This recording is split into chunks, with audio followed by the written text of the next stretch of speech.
On est ensemble sur Happiness dans votre matinale jusqu'à 9h. Merci d'être avec nous. Vous le savez, c'est notre semaine de rentrée et il y a des rendez-vous, des nouveaux rendez-vous même, voilà, à ne pas louper sur votre radio locale, notamment Riff and Jack. C'est présenté par JF, c'est le samedi de 19h à 20h. On fait sortir les groupes de musique de leur grenier. Ils viennent au studio et pendant 1 heure, on découvre leur parcours, leur musique, leur univers. Et c'est notamment le cas du premier groupe invité. C'est demain à 19h, avant-première ce matin, extrait de votre émission avec JF, qui a reçu le groupe de rock francophone qui en plus du coin de la Somme. Le groupe s'appelle Orca. Extrait tout de suite. Donc si on fouille un peu dans vos playlists, les gars, c'est quoi les artistes qui reviennent tout le temps? Petit tour de table. Ouais, je veux bien être le premier à en parler. Moi plutôt, c'est John. Influence plutôt Noir Désir ou Damien 16. Donc plutôt le rock bien péchu en français, chanson à texte, c'est ce que je préfère. Ok, vas-y. Moi de mon côté, donc Gazelle au chant, moi je viens de l'univers vraiment plutôt à la base, vraiment très pop et très variété. Donc c'est ma première expérience dans le rock et j'en suis plus que ravi.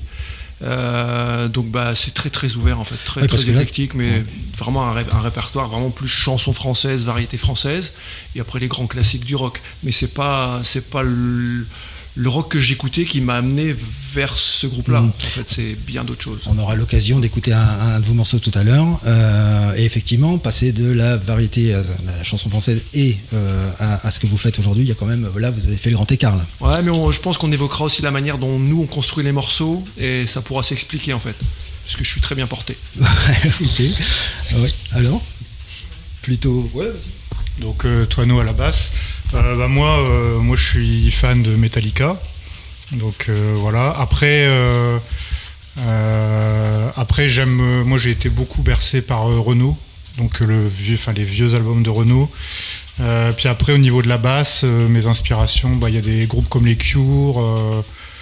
Et puis après, j'aime bien les Clash, des choses comme ça, quoi. Donc un peu de métal. Enfin, quand je dis un peu de métal, du métal, du rock et des textes. Ok. Personnellement, pour moi, Rico, comme j'ai joué de différents instruments, j'ai été inspiré par différents styles de musique, en passant du blues au rock, à la funk, à la soul music, à la funk. Donc j'ai pas de... Bon, je dirais dans le rock, Bashung, moi, m'a beaucoup marqué de par sa personnalité et ses univers musicaux. Oui. Super. Moi, Kiro, mes grandes influences ont été très punk au départ. Toute l'époque OTH, Mano, etc. Les BAU, Noirdettes aussi, forcément. Et petit à petit, justement. La Mano, je ne sais pas si tu l'avais dit aussi, la Mano, les souris déglinguées. Ouais, voilà, les LSD, ouais, bien sûr. OTH, c'est encore Ludwig. J'ai bercé dans ce truc-là, quoi. Donc voilà. Et après, justement, en me mettant un petit peu la musique, alors au début j'ai commencé les guitares, je ne suis pas doué du tout, mais ça m'a permis à me découvrir d'autres choses. Et maintenant, j'ai beaucoup aussi tout ce qui est blues, reggae, ska, même la musique sud-américaine, voilà, je suis assez varié. Ouais. Alors là aussi, vous faites le grand écart de style aussi entre Renaud et Metallica. Alors comment vous faites pour vous mettre d'accord, les gars, pendant les répétitions là, on tire au sort, en fait, on met dans un chapeau. Ça se fait tout seul. Ouais, non, on est, comme je disais tout à l'heure, on est parti sur un principe de composition qui n'est pas forcément classique, que souvent les gens nous demandent, tiens, cette chanson-là, comment vous avez eu l'idée du texte, après comment vous faites. Et en fait, on part des instrus, nous, on laisse d'abord chanter les guitares avant de laisser chanter le chanteur. Donc, vous posez une voix quand même dessus. Ça buffe, on cherche des énergies, il y a des trucs qui matchent bien, on dit tiens, ça c'est sympa, ça nous plaît à tous. Ça part des grattes généralement, ça part des grattes. Ça part souvent des guitares, mais après ça peut aussi partir d'un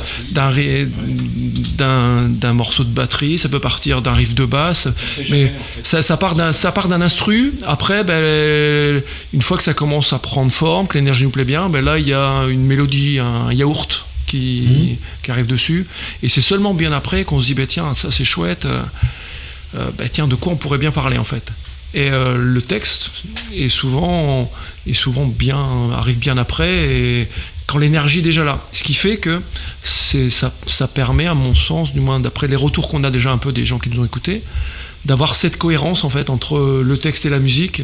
C'est pas une musique qui est collée sur un texte qui préexistait depuis des années et puis qu'on a sorti d'un tiroir. Il est arrivé après. Donc, et au final, pourquoi tel riff plus qu'un autre, c'est des sensations, hein, c'est du feeling. Et pour l'instant, ça marche bien.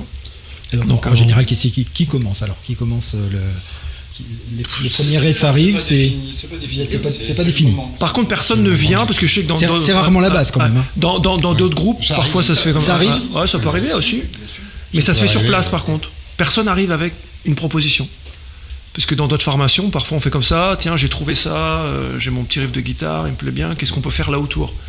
En fait, nous on arrive, la première chose qu'on fait, c'est qu'on boit une bière. En fait, avec le recul, en fait, quand on arrive en répète, pour se chauffer un petit peu, pour se mettre un peu dans l'ambiance, on a souvent des improvisations qui sont faites, qu'on enregistre et qui peuvent servir après à d'autres morceaux. En fait, peut-être que le fonctionnement du groupe, c'est aussi un peu ça. C'est quand le répertoire est en place, on travaille le répertoire, mais pour les nouveaux morceaux, c'est part d'inspiration qui a été faite à un instant T, enregistrée, sur lesquels on peut revenir dessus. On a déjà fait plein d'enregistrements, de passages comme ça qui peuvent être intéressants à travailler. Donc, on se pose pas de questions sur qu'est-ce qu'on fera après. On sait qu'on trouvera après. Il faut le temps de travailler, quoi.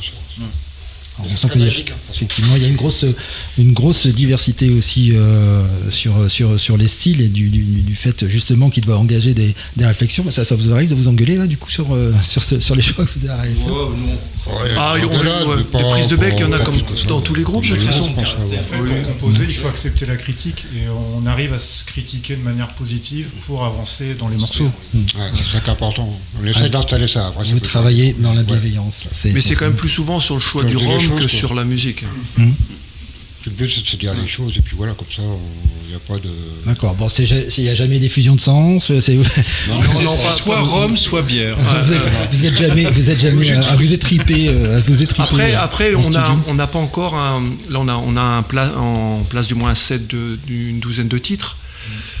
On n'est pas encore arrivé à ce point où on s'est cassé les dents sur un titre en disant tiens, là on n'y arrive pas. Donc, par contre, on sait que ça va arriver bientôt. Parce que là, on était bien parti, tout est bien passé, tout nous plaît bien.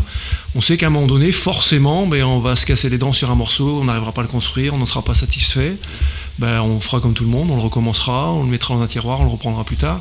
Mais on s'inquiète pas trop sur la compo, parce que c'est vraiment du feeling, c'est comme ça vient. Et pour l'instant, ça vient. L'essentiel, c'est que ça plaise à tous quand on les concrétise. En fait. Ouais, c'est ça, ouais. Pour découvrir la suite de cette interview, rendez-vous demain 19h-20h dans Riff & Jack sur Happiness. Nouveau rendez-vous à ne pas louper. Et si vous loupez cette émission, ça sera bien sûr en podcast sur happinessradio.fr et vos plateformes de streaming. On a hâte d'avoir cette belle émission et de retrouver JF pour ce premier rendez-vous demain. On a hâte aussi de savoir ce qui se passe au plus près de chez vous, dans l'Oise, à Amiens. De beaux rendez-vous à ne pas louper. Un petit rendez-vous comme ça, je vous donne dans Quoi de neuf, l'agenda. C'est dans 3 minutes à peine. Le temps d'écouter un morceau de notre playlist Happiness pour bien commencer ce vendredi. Merci d'être là.